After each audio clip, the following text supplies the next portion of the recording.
19. The body of humiliation. How seriously God views the use of the body is stressed in 1 Corinthians chapter 3, verse 17. If any man defile the temple of God, him shall God destroy. For the temple of God is holy, which temple ye are. These words are usually referred to the church, not to the physical bodies of believers. It is true that the primary reference in 1 Corinthians chapter 3, verses 1 to 17, is to the church.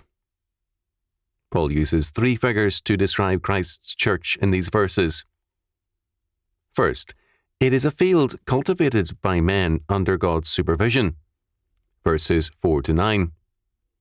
Second, it is a building whose foundation is Jesus Christ. Verses 10 to 15. Third, the church is the temple wherein God dwells. Verses 16 and 17. However, it is not possible to restrict the meaning of this to the church. In 1 Corinthians chapter 6, verse 19, it is clear that our physical bodies, as well as the church, are temples of God. Moreover, verses 12 to 15, Paul refers to every man's work and any man's actions, indicating that the church as a unit and Christians as individuals are both in mind. This personal frame of reference appears again in verse 18. Plainly, our bodies are equated with the church and regarded as temples. In Christ, we are each of us a holy place and must so regard our bodies. Temples are sacred places because they are the house of God. How holy they are is apparent in Exodus chapter 3, verses 1 to 6, the incident of the burning bush. It is the presence of God, a theophany, which makes a temple. This is not all. When the angel of the Lord appeared to Manoah and his wife to speak of the coming birth of Samson, Manoah said unto his wife, "We shall surely die, because we have seen God." Judges chapter 13, verse 22. Sin cannot live in the presence of God, and the sinner can only stand before him by his grace. This same fact was the law of kings in antiquity, as apparent in Esther chapter 4, verse 11. All the king's servants and the people of the king's provinces do know that whosoever, whether man or woman, shall come unto the king into the inner court, who is not called, there is one law of his to put him to death, except such to whom the king shall hold out the golden scepter, that he may live. We still have an echo of this in the fact that any approach to presidents and other rulers is by their sufferance and grace alone. The presence of God was and is death to sin and the sinner. The temple is God's habitation, and its defilement a most serious matter. The law of the tabernacle, and thus of the temple, was that defilement is death. Leviticus chapter 15, verse 31, Numbers chapter 19, verse 12. It is to this penalty that Paul refers in 1 Corinthians chapter 3, verse 17, and indirectly in 1 Corinthians chapter 6, verse 19. If, in the law, contact with a dead body gave temporary defilement, how much more so the use of our body, God's temple, for sin of any sort. Hence, we see the condemnation of uniting the body to a prostitute. 1 Corinthians chapter 6, verses 15 to 18.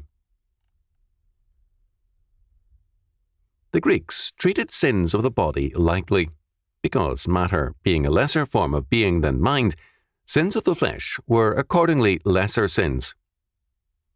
This heresy has widely infected the church, and sins of the flesh are thus lightly punished. The Greek perspective leads readily to antinomianism because it depreciates the body and therefore law, since law deals primarily with the problems of a physical world. Tertullian, who is often accused of depreciating our physical natures, insisted that even gold is earth, so that to depreciate matter is nonsense.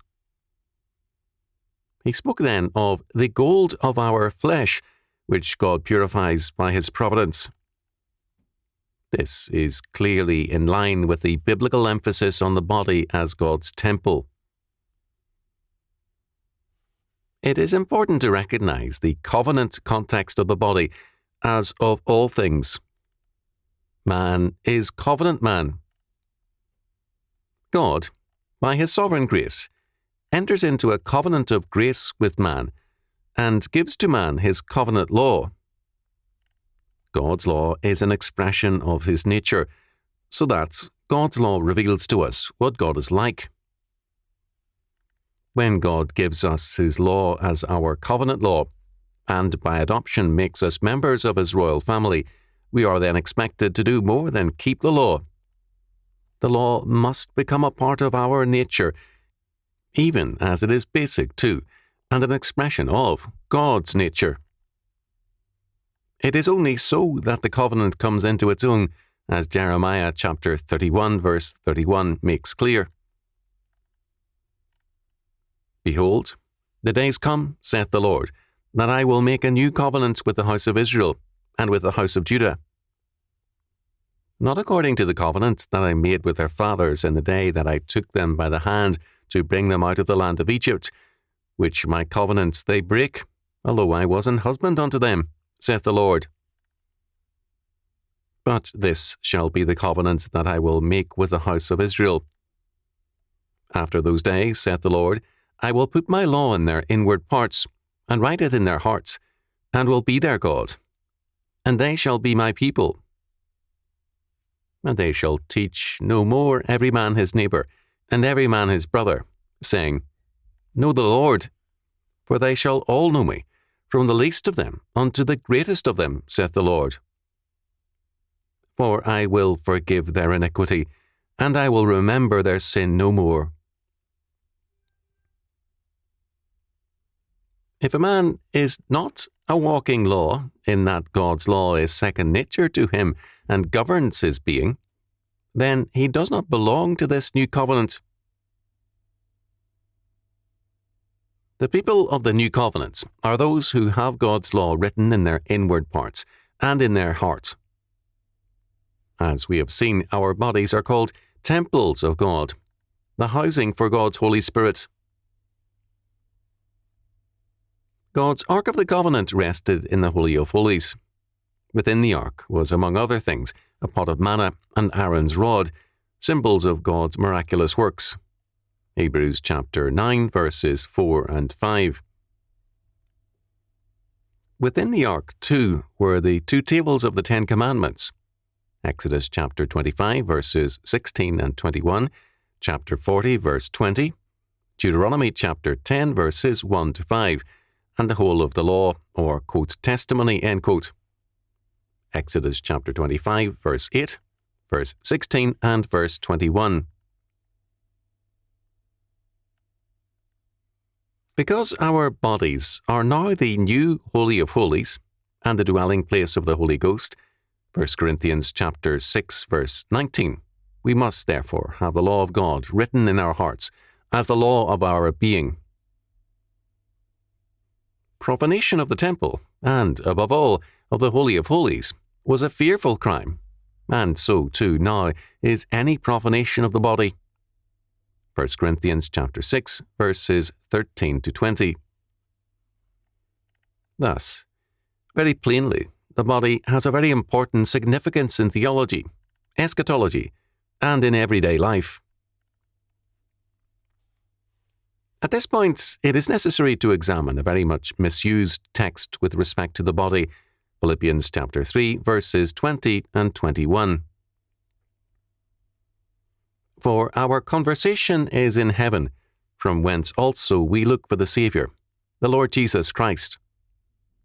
who shall change our vile body, that it may be fashioned like unto his glorious body, according to the working whereby he is able even to subdue all things unto himself. The key word here is vile, from a Latin source meaning cheap or worthless.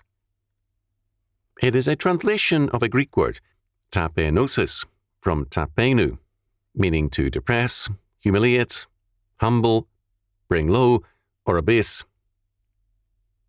Tapenosis means humiliated, a depression in rank or feeling, a low estate. When Paul calls our present bodies vile, he means that, because of the fall, our bodies no longer have their original dignity, status, and power.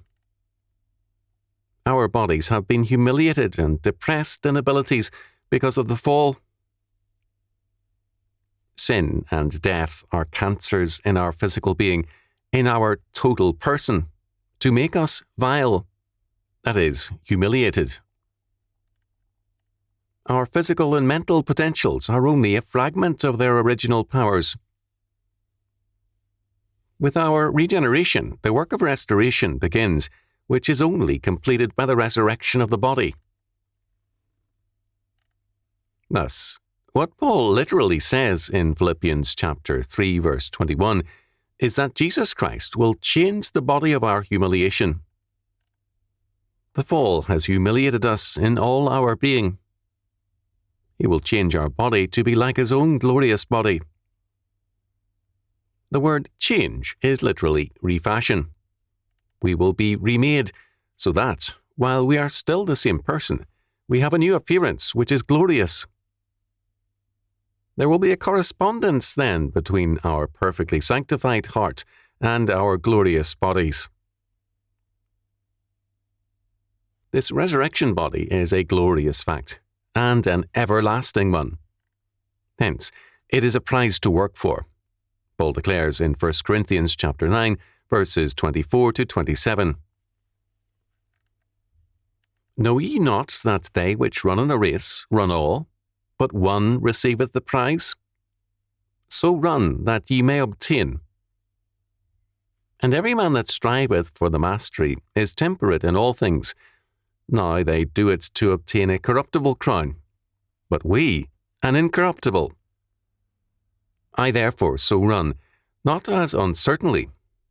So fight I, not as one that beateth the air. But I keep my body, and bring it into subjection, lest that by any means, when I have preached to others, I myself should be a castaway. All believers must be like athletes in competition. Because there is one prize, all exert their maximum effort. It is an evil indolence on the part of church members to assume that their prize is guaranteed by accepting an altar call. Paul requires an intensive training in faithfulness. Only such a course will bring a prize, because only such a dedication will manifest the power of God in us like a consuming fire and the force of the Holy Ghost. Such a striving requires self-control, and the prize is an incorruptible crown. Paul then calls attention to himself. He keeps his body under control. He buffets it, beats it black and blue, according to the literal reading of the text. This symbolizes the rigorous training of an athlete who turns soft muscles into a hard, working force. Paul's course is not uncertainly, literally on a zigzag course, an unstable, uncertain course. If we profess Christ, but serve ourselves, our course of action will be erratic.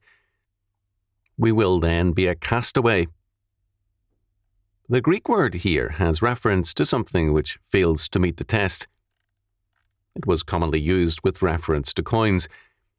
A castaway or rejected coin was either counterfeit, or, because it had been stripped of some of its gold or silver, was short in weight.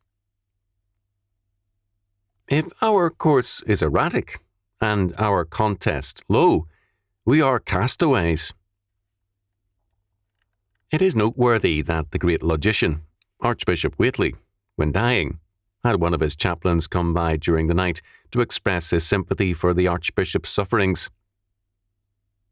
The chaplain quoted the words, "Who shall change our vile body?" The Archbishop immediately rebuked the chaplain, saying, "Read the words." When the chaplain again read the English words, Whately said, "Read his own words." This time the chaplain read it as, "The body of humiliation." The Archbishop immediately interrupted to say, "That's right, not vile. Nothing that he made is vile.